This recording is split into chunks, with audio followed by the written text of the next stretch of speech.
Napoleon একটা কথা বলেছিল, নিশ্চয়ই তোমাদের মনে আছে, আমাকে একটা শিক্ষিত মা দাও, আমি একটা শিক্ষিত জাতি দেব। আমি তার সুরে সুর মিলিয়ে একটা কথা বলতে চাই, আমাকে তোমরা 15 মিনিট সময় দাও, অ্যাপ্রোপ্রিয়েট প্রিপোজিশন মুখস্থ করার যে ভয়, এই ভয় থেকে আমি তোমাদের সমাধান দিয়ে দেব, পরিত্রাণ দিয়ে দেব। তো আমরা অ্যাপ্রোপ্রিয়েট প্রিপোজিশন মুখস্থ করতে করতে যাদের চুল অর্ধেক শেষ হয়ে গেছে এমন অবস্থা, তাদের জন্য আজকের ক্লাসটা খুব সহজভাবে আমি রিপ্রেজেন্ট করতে যাচ্ছি। মোস্ট ইম্পর্টেন্ট এবং কনফিউজিং যে অ্যাপ্রোপ্রিয়েট প্রিপোজিশনগুলো আছে, যেগুলো কম্পিটিটিভ এক্সামগুলোতে বারবার আসে, সেই অ্যাপ্রোপ্রিয়েট প্রিপোজিশনগুলোকে আমি খুব সহজভাবে ট্রিক হিসাবে তোমাদের সামনে প্রেজেন্ট করব। কথা না বাড়িয়ে আমরা ক্লাসে চলে যাই। দেখো, প্রথম যে রুলটা সেটা বলছে কি, বাধা বা প্রতিবন্ধকতা অর্থে বার, ব্যারিয়ার, হিন্ড্রেন্স, অবস্ট্যাকেল, এই ওয়ার্ডগুলোর পর আমরা টু বসাবো। কি বসাবো? টু। তার মানে অ্যাপ্রোপ্রিয়েট প্রিপোজিশনকেও আমরা রুলের মধ্যে ফালাই দিচ্ছি। তো বাধা অর্থে, প্রতিবন্ধকতা অর্থে কোনো কিছুর পথে আমরা যে প্রিপোজিশনটা ব্যবহার করব সেটা হচ্ছে টু। তাহলে ওয়ার্ডগুলো কি? বার, ব্যারিয়ার, হিন্ড্রেন্স, অবস্ট্যাকেল। তাহলে এই রুল পড়ার মাধ্যমে আমরা দেখো 4টা সিনোনিম পেয়ে গেলাম। তাহলে বার, ব্যারিয়ার, হিন্ড্রেন্স, অবস্ট্যাকেল এগুলো একে অপরের সিনোনিম, আর এদের পর কি বসাবো আমরা? টু। ফর এক্সাম্পল দেখো, unemployment is a great obstacle that's our national development. Rajshahi ইউনিভার্সিটিতে কোশ্চেনটা এসেছিল। তাহলে অবস্ট্যাকেলের পর যেহেতু গ্যাপ আছে, আমরা কি বসাবো? এখানে টু বসাবো। এর পরের কোশ্চেনটা একটু দেখো, উপকারী বা সহায়ক অর্থে, নেক্সট রুল কি বলছে? উপকারী বা সহায়ক অর্থে যত ওয়ার্ড আছে এদের পর আমরা টু বসাবো। কি বসাবো? টু। উপকারী অর্থে কি কি ওয়ার্ড ব্যবহার করি আমার সঙ্গে সঙ্গে যদি সুর মিলায় বলো, তাহলে তোমাদের মাথার মধ্যে এটা সেট হয়ে যাবে। বলো, beneficial, congenial, conducive, helpful, useful. আবার বলি, beneficial, congenial, conducive, helpful, useful. এদের পর আমরা কি বসাবো? টু। তাহলে এক্সাম্পল একটু দেখা যাক। বিসিএসে আসছিল, 17তম বিসিএসে, early rising is beneficial dash health. তাহলে বেনিফিশিয়ালের পর উপকারী অর্থে আমরা কি ব্যবহার করব? টু ব্যবহার করব। পরের এক্সাম্পলে দেখো, পরের রুলসটা দেখো, বলছে ক্ষতিকর অর্থে। কি অর্থে? ক্ষতিকর অর্থে যে ওয়ার্ডগুলো থাকবে, যেমন detrimental, destructive, fatal, harmful, heartful, injurious, প্রিজুডিশিয়াল, এই ওয়ার্ডগুলোর পর আমরা টু বসাবো। তাহলে ক্ষতিকর অর্থে কোন ওয়ার্ডগুলো ব্যবহার করতে পারি আমরা সবাই একটু বলি। Detrimental, destructive, fatal, harmful, heartful, injurious, প্রিজুডিশিয়াল, এই ওয়ার্ডগুলোর পর আমরা টু বসাবো। ফর এক্সাম্পল দেখো, স্মোকিং ইজ ডেট্রিমেন্টাল দ্যাশ হেলথ। তাহলে ডেট্রিমেন্টাল ক্ষতিকর অর্থে ব্যবহৃত হচ্ছে, এরপর কি বসাবো? আমরা টু বসাবো। ঠিক আছে, এরপরে আসি নেক্সট রুলে। আরেকটা উদাহরণ দেখো, excess working can be fatal. ফ্যাটালের পর আমরা কি বসাবো? টু। সহজ হয়ে গেল না বিষয়টা? এরপরে আসি নেক্সট রুলে। বলছে কারো কাছে নথি স্বীকার করা বা আত্মসমর্পণ করা অর্থে, কি করা অর্থে? আত্মসমর্পণ করা অর্থে আমরা যে ওয়ার্ডগুলো ব্যবহার করব, যেমন অ্যাবান্ডন, বউ, given, resign, submit, surrender, yield, এই ওয়ার্ডগুলোর পর কি বসে? টু।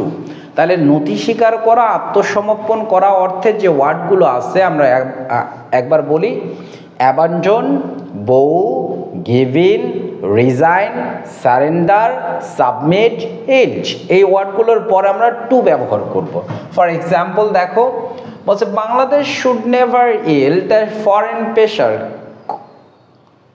খুলনা বিশ্ববিদ্যালয়ে কোশ্চেনটা আসছিল। তাহলে ইয়েল্টের পর কি বসাবো? টু। বলছে বাংলাদেশের উচিত না বিদেশি চাপের কাছে নথি স্বীকার করা। ঠিক আছে, তাহলে নথি স্বীকার করা অর্থে যে ওয়ার্ডগুলো থাকবে এদের পর আমরা টু বসাবো। এরপর দেখো, উদাসীন অর্থে ডেফ, ক্যালাস, ইনডিফারেন্ট, এই ওয়ার্ডগুলো একে অপরের সিনোনিম এবং এরা উদাসীন অর্থ প্রকাশ করে, এদের পর আমরা কি বসাবো? টু বসাবো।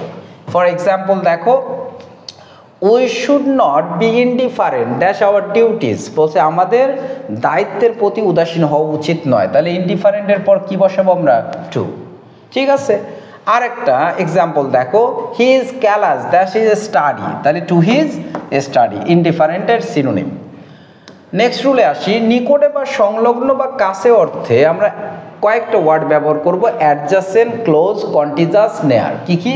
অ্যাডজাসেন্ট, ক্লোজ, কন্টিজাস, নেয়ার। এদের পরেও আমরা কি ব্যবহার করব? টু।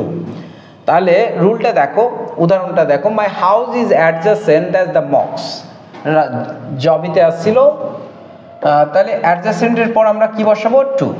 দেখো আমরা 6টা রুল পড়লাম, যদি আমি 1 মিনিটে টু এর ব্যবহার বলি তাহলে দাঁড়াচ্ছে কাছে বা নিকটে, নতি স্বীকার করা অর্থে, ক্ষতিকর অর্থে, উপকারী অর্থে, উদাসীন অর্থে, যত ওয়ার্ড আছে এই ওয়ার্ডগুলোর পর আমরা কি বসাবো? টু।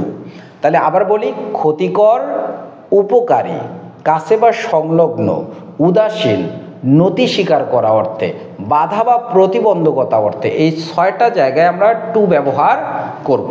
এবার আর একটা রুল পড়ি আমরা, বলছে কোনো কিছু থেকে কাউকে বিরত রাখা বা নিজে কোনো কিছু থেকে বিরত থাকা অর্থে যে ওয়ার্ডগুলো পাই এই ওয়ার্ডগুলোর পর আমরা ফ্রম ব্যবহার করব। তাহলে বিরত থাকা বা বিরত রাখা অর্থে কোন ওয়ার্ডগুলো ব্যবহার করি? আমার সঙ্গে সঙ্গে তোমরা বলতে পারো, abstain, ban, debar, deter, desist, discourage, hinder, prohibit, refrain, restrain. এই ওয়ার্ডগুলো যেগুলো আছে এদের পর আমরা কি বসাবো? ফ্রম। বলো, abstain, ban, debar, deter, desist, discourage, forbid, hinder, prevent, prohibit, refrain, restrain. এদের পর কি বসাবো? ফ্রম। ফর এক্সাম্পল দেখো, you should refrain yourself that smoking, তাহলে কি হবে? From smoking. তাহলে তুমি চুটকির মাধ্যমে একটা কতগুলো ওয়ার্ডের পর কি বসবে সেটা তুমি জানতে পারলা। শুধু একটা কথা মনে রাখলেই হবে, বিরত থাকা বা বিরত রাখা অর্থে যে ওয়ার্ডগুলো বসে এদের পর ফ্রম বসে। এবার আসি, বলছে abstain the evil company, Rajshahi ভার্সিটিতে আসছিল, তাহলে কি বসাবো আমরা? ফ্রম। এবার আসি ফরের ব্যবহারে, ফর কোন কোন জায়গায় বসবে? বলছে কোনো কিছুর যোগ্য বা উপযুক্ত অর্থে যে ওয়ার্ডগুলো আছে এদের পর ফর বসাবো। যেমন যোগ্য অর্থে ব্যবহৃত হয় কি? Competent, eligible, fit, suitable. আমার সঙ্গে বলো, কম্পিটেন্ট, এলিজিবল, ফিট, সুইটেবল। এদের পর কি বসাবো আমরা? ফর। ফর এক্সাম্পল দেখো, 17তম BCS এ কোশ্চেনটা ছিল, only graduates are eligible that's the post, তাহলে কি হবে? For the post. আমরা এবার দেখি কোনো কিছুর জন্য ভালো লাগা বা আগ্রহ থাকা অর্থে, কোনো কিছু করতে ভালো লাগে, আগ্রহ থাকে এমন অর্থে taste, liking, zest, taste, liking, zest, taste, liking, zest. এদের পর কি বসাবো আমরা? ফর। বুঝছো বিষয়? এবার আসি এক্সাম্পলে, বলছে I have no taste that's music, মিউজিকে আমার কোনো আগ্রহ নেই, তাহলে আমরা কি বসাবো? ফর। ঠিক আছে, এখানে তোমরা জেস্ট, ফর মিউজিকও লিখতে পারো। এবার আসি ফরের আরেকটা ব্যবহার, বলছে পৃথিবীতে বিখ্যাত অর্থে, প্রসিদ্ধ অর্থে যত ওয়ার্ড আছে এদের পর আমরা ফর ব্যবহার করব। তাহলে বিখ্যাত অর্থে আমরা কোন ওয়ার্ডগুলো ব্যবহার করি? Celebrated, eminent, prominent, famous, renowned, remarkable, noted, well known, illustrious, তাই কি না? এই ওয়ার্ডগুলোর পর আমরা বসাবো কি? ফর। দেখো উদাহরণ, ওয়ার্ডগুলো আরেকবার বলি, celebrated, eminent, prominent, famous, illustrious, renowned, remarkable, noted, well known. এদের পর কি বসাবা? ফর। ফর এক্সাম্পল দেখো, his brother is noted dash honesty, কি হবে তাহলে? For honesty. কোনো কিছুর প্রত্যাশা বা আকাঙ্ক্ষা করা অর্থে, আমরা কোনো কিছু করার আকাঙ্ক্ষা করি, পাওয়ার আকাঙ্ক্ষা করি, প্রত্যাশা করি, এইগুলোর পর আমরা ব্যবহার করব কি? ফর। তাহলে আকাঙ্ক্ষা বা প্রত্যাশা করা অর্থে কোন ওয়ার্ডগুলো ব্যবহার করি? Crave, desire, hope, long, wish, yearn. ওয়ার্ডগুলো দেখো, crave, desire, long, hope, wish, yearn. এই ওয়ার্ডগুলোর পর আমরা ফর ব্যবহার করব। ফর এক্সাম্পল দেখো, হি লং দ্যাশ ফেম, তাহলে কি? ফর ফেম। বলছে সে খ্যাতির আকাঙ্ক্ষা করে। বলছে long for means, long for means কি বলতো? ডিজায়ার। ঠিক আছে, এভাবে কোশ্চেনগুলো আসতে পারে। এবার আসি আমরা, বলছে কোনো ব্যক্তির উপর কর্তৃত্ব বা আধিপত্য থাকা অর্থে আমরা অথরিটি, কন্ট্রোল, ইনফ্লুয়েন্স, এই ওয়ার্ডগুলোর পর আমরা ব্যবহার করব যে জিনিসটা, সেটা হচ্ছে কি? ওভার প্রিপোজিশন ব্যবহার করব। আবার কোনো বস্তু বা বিষয়ের উপর কর্তৃত্ব থাকা অর্থে authority, control, influence, impact, effect, affect এই ওয়ার্ডগুলোর পর কি ব্যবহার করব? অন। এক্সাম্পল দেখো তাহলে ক্লিয়ার হবা। He has no control that himself, মানে ব্যক্তি বুঝাইছে, এই জন্য কি বসাবো? Over himself. বুঝছো বিষয়?